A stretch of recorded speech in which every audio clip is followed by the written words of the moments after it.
अस्सलाम वालेकुम रहमतुल्लाहि व बरकातुहू। क्या हाल चाल है? उम्मीद है आप सब ठीक ठाक खैर आफियत से होंगे और हमारी बनाई बिरयानी से लुत्फ़अंदोज़ हो रहे होंगे। यकीनन आपने ट्राई की होगी। और आज भी जो हम रेसिपी आपके लिए लेकर आए हैं वो भी बड़ी मज़ेदार है। और इस रेसिपी का मुख्तलिफ़ लोगों ने मुख्तलिफ़ नाम दिया है, लेकिन एक वो अलग कहानी है, लेकिन पसंद सब ने किया है, इसीलिए हमने कहा आपके साथ इसको शेयर करते हैं। असल में बनाना तो मैं फ़िश और वेजिटेबल के साथ कुछ और चाह रही थी, लेकिन जो बना वो भी बहुत टेस्टी था, तो हमने कहा आपके साथ ये रेसिपी शेयर करते हैं। और इस रेसिपी के इंग्रेडिएंट्स मैं आपको बताती हूँ। इसमें नाप तोल का इतना टेंशन नहीं है, इसलिए हम लोगों ने मेजरमेंट नहीं लिखी है। जो आप लिखना चाहें अपनी मर्ज़ी से जैसे बनाना चाहें बना सकते हैं, इसमें कोई ऐसा वो नहीं है। बहरहाल जो मेजरमेंट मेरे पास है मैं उसके हिसाब से बता रही हूँ कि इसके लिए चाहिए आपको फ़िश फ़िले। आप चिकन फ़िले से भी बना सकती हैं, बोनलेस चिकन से भी ये रेसिपी बना सकती हैं, लेकिन फ़िश के साथ इसका नो डाउट बहुत ज़बरदस्त मज़ा आया था। तो ये फ़िश मेरे पास है, बोनलेस फ़िश 1 किलो। और उसके बाद फिर हमने लिए हैं कुछ कैरेट को आप जैसे मर्ज़ी कट कर लें, लंबा या गोल जैसे भी, लेकिन ये कि पतला होना चाहिए, ना बहुत ज़्यादा मोटा ना बहुत ज़्यादा बारीक। फिर हमने लिए हैं मशरूम भी हमने तकरीबन 1 प्याली लिए हैं। आप अपनी चॉइस के हिसाब से, मतलब आप इस रेसिपी में वेजिटेबल का तो इस्तेमाल करेंगे, लेकिन आप अपनी मर्ज़ी से कर सकती हैं जो आपको इजी अवेलेबल हैं, जो आपको इजी पसंद भी हैं। तो 1 कप मशरूम है, 1 कप हमने कैबेज ली है, बंद गोभी जिसे कहते हैं। ग्रीन बंद गोभी के बहुत बड़े बड़े पीस थे, तो वो मुझे इतनी चाहिए नहीं थी क्योंकि बेकार जानी थी, तो इसलिए हम लोगों ने ये कलर जो है कैबेज वो लिया है, और इसका अपना फ्लेवर होता है, ये भी मज़ेदार लगती है बहुत ज़्यादा। फिर उसके बाद हमने लिया है ब्रोकली, और ये भी 1 कप है, और ये भी आपकी चॉइस पे है। और इसके बाद है बेल पेपर। इसका तो खैर बहुत मज़ा आता है, अगर कोशिश करें मिल जाती है, नहीं तो शिमला मिर्च से भी इससे काम चलेगा, कैप्सिकम से। तो ये हैं, और इसमें आप और सब्ज़ी कोई डालना चाहें तो डाल सकते हैं, कोई ऐसा मसला नहीं है, लेकिन उस तरीके से डाल लें जिस तरीके से हम आपको बताएंगे, तो यकीनन आपको बहुत ज़्यादा मज़ा आएगा। जी, ये फ़िश को हम लोगों ने सिरका, नींबू का रस और काली मिर्च और नमक लगा के मैरिनेट किया है, और इसको कोई ज़्यादा देर नहीं करना, 15-20 मिनट में भी ये हो जाएगी और रेडी है ये यानी अब फ्राई करने के लिए। तो इसको बिल्कुल जैसे 1 टीस्पून ऑयल है, उसके अंदर आपने एक टेबल स्पून के अंदर इसको फ्राई करना है। बहुत ज़्यादा भी नहीं कुक करना, बस ये कि आपको अंदाज़ा हो कि मछली पक गई है, और ज़्यादा गोल्डन नहीं करना। बस इसको फिर आपने, जब आपको अंदाज़ा हो कि मछली पक गई है, तो आपने इसको निकाल लेना है।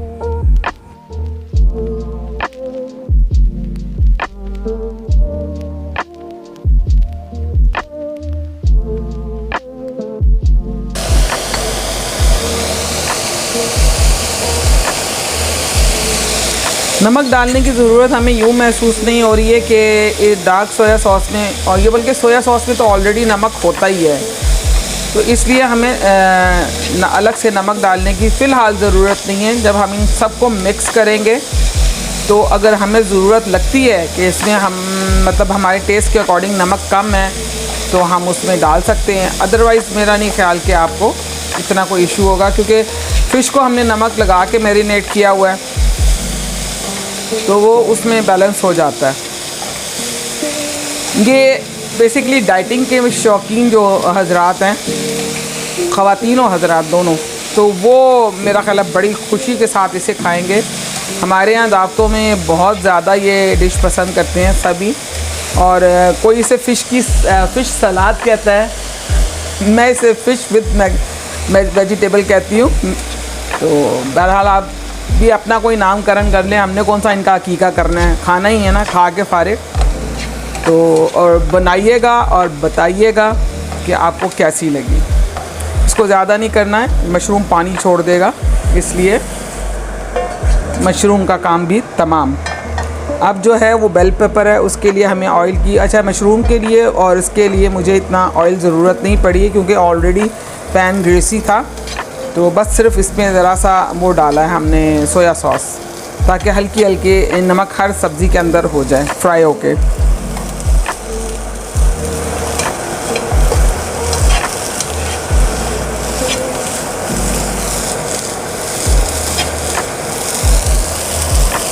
बड़ी सौंधी सौंधी खुशबू आती है इन सब्जियों की।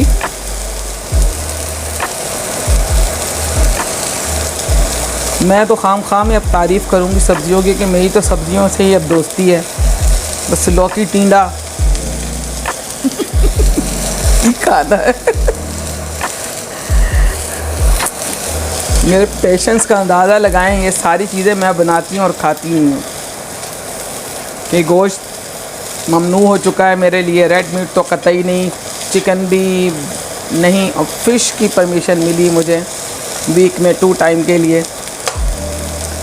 तो एक तो जो पेन किलर बहुत ज़्यादा लेते हैं लोग, उनसे मैं कहूँगी कि पेन किलर लेना कम से कम कर दें, और जो कोल्ड ड्रिंक पीने वाले हैं उनसे भी कहूँगी कि कोल्ड ड्रिंक भी कम से कम कर दें। मेरी ज़िंदगी में अज़ाब ही, खैर पेन किलर तो मैं मेडिसिन तो इतनी ज़्यादा मैं नहीं खाती थी, अलबत्ता कोल्ड ड्रिंक बहुत पी है और अन्य वाह पी है, जिसकी वजह से बहुत सारी प्रॉब्लम्स हो गई हैं मेरी हेल्थ की।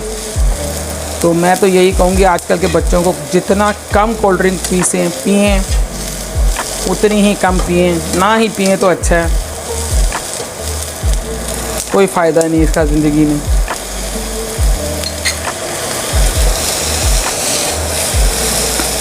और टोटका मैं आज आपको अलग से बताने के बजाय इसी में ही बता देती हूँ। उम्मीद है आप ज़रूर आपको पसंद आएगा। मैं लास्ट में भी रिपीट कर दूँगी, कोई ऐसा मसला नहीं है। अगर हम लोग जो खाना बनाते हैं हम घर में, उमर फ़िश जो है उसकी बड़ी एक, किसी को तो स्मेल अच्छी लगती है और किसी को उसकी स्मेल पसंद नहीं है, तो हम लोग उसके लिए बड़ा वो हो जाते हैं कि जी हमारे जो मेहमान आए हैं वो स्मेल हो रही है तो हम क्या करें। फिर हम एयर फ्रेशनर और ये सारी चीज़ें ढूंढते हैं वक्त पर, तो बाज़ औक़ात एयर फ्रेशनर का भी वो अच्छा सा नहीं आता हिसाब। तो सबसे बेहतरीन आपके घर में कैंडल तो होती है हर हाल में, तो कैंडल को जला लें आप कुछ भी कुकिंग करने से पहले। उसको जलाने के बाद आप एक मरतबा बुझा दें, फिर जलाएं, फिर एक मरतबा बुझा के फिर जलाएं, और जब तीसरी मरतबा जलाएं तो वो जली रहने दें। आपके घर में किसी भी किस्म की जो नागवार खाने की स्मेल है वो हरगिज़ नहीं रहेगी। तो ये मेरा ख़ुद का आजमाया हुआ है, क्योंकि हमारे कुछ मेहमान जो हैं वो फ़िश पसंद नहीं करते थे और बहुत से लोग करते थे, एक आदि थे जो नहीं पसंद करते थे, तो उनके लिए फिर बड़ी परेशानी होती थी कि बेचारे आएंगे तो उनके लिए अच्छा नहीं है कि फ़िश की स्मेल उनको, बल्कि उनको क्या कि खैर घर में एंटर होते साथ ही फ़िश की स्मेल तो शायद किसी को भी इतनी पसंद नहीं आती। तो फिर मुझे ये मेरी एक दोस्त ने बताया था, कहने लगी आप ये करके देखें, और वाकई ही ये आजमूदा टोटका है, बहुत ज़बरदस्त। मैं आज भी दावत होती है मेरे घर में तो मैं यही काम करती हूँ कि कुछ भी कुकिंग करने से पहले कैंडल जलाती हूँ, खुसूसन फ़िश के लिए। तो फ़िश के लिए कैंडल जला के मैं उसको कैंडल जला के उसको फिर एक बार बंद करती हूँ, फिर जलाती हूँ। उससे वो जो एक स्मेल, उसका जो धुआं सा निकलता है उसमें जो एक स्मेल होती है ना, उसी से ही यानी लगता है कि हाँ अब ये जो उसकी स्मेल जो है वो ख़त्म सी हो गई है। अब तो इतनी खुशबूदार कैंडल्स मिलती हैं। मेरे पास खैर आम नॉर्मल कैंडल थी, तो मैंने उससे भी आज़माया। मैंने कहा भाई हर जगह हर तरह से चीज़ देखनी चाहिए कि आपको हर चीज़ अवेलेबल नहीं होती है हर टाइम एनी टाइम। तो मैंने सादी कैंडल से भी जला के किया था, तो सादी कैंडल का भी यही हिसाब था। चलें जी, सब्ज़ियां हमारी बातों बातों में हो गई हैं फ्राई, पता नहीं मेरी बातों से पकी हैं या वाकई चूल्हे की आंच से पकी हैं। अब हम करेंगे फ़िश को कट और उसके बाद फिर हम बाकी चीज़ों को सबको मिक्स करते हैं। फ़िश हमने फ्राई कर लिया, अब इसको आप कट कर लें और जिस तरह मर्ज़ी कर लें, कोई ऐसा वो नहीं है। खाना पकाना ज़िंदगी में कि जी आपने इसको ऐसे करना है, जितनी सहूलत हो आसानी हो, मैं तो इस चीज़ की कायल हूँ। काट लें इसको ऐसे,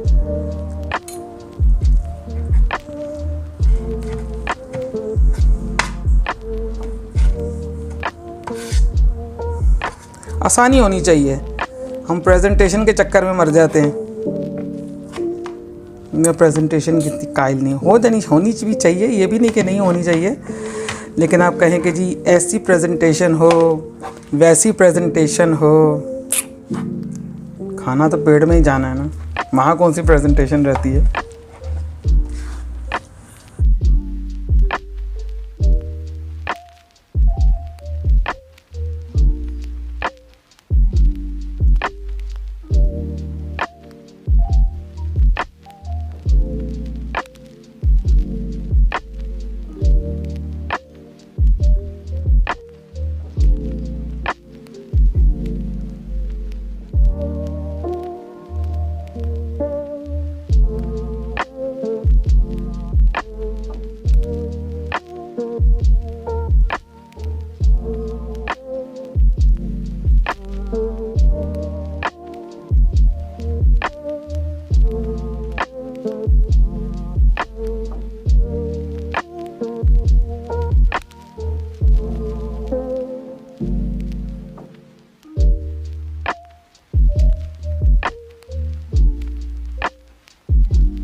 उम्मीद है आपको प्रेजेंटेशन से ज़्यादा फिश अच्छी लग रही